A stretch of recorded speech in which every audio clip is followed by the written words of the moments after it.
আমার মামা তো আজকে বাসাতে চলে যাচ্ছে, বিদায় নিচ্ছে, যার জন্য এরা সবাই কষ্ট পাচ্ছে।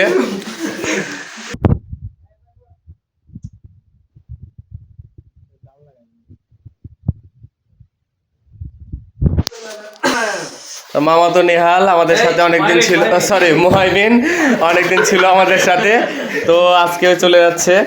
ওর কাজ শেষ রাজশাহীর, আপাতত মানে বাড়ি চলে যাবে, ওর উদ্দেশ্য বাইরে চলে যাবে, যার কারণে ওই বাড়ির দিকে যাচ্ছে। আর কিছু ফর্মালিটি আছে, কাজ আছে, ওর জন্য দোয়া রাখবেন সবাই, যারা সুস্থ সবল থাকে।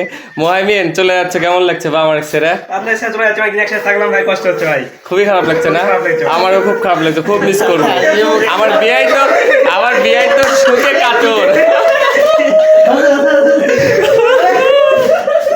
আমার বিয়াই তো শোকে কাতর হয়ে গেছে, তোর বিয়াই চলে যাচ্ছে। যাক, আমার মামাদের জন্য সবাই দোয়া রাখবেন, ভালো থাকবেন সবাই, আল্লাহ হাফেজ।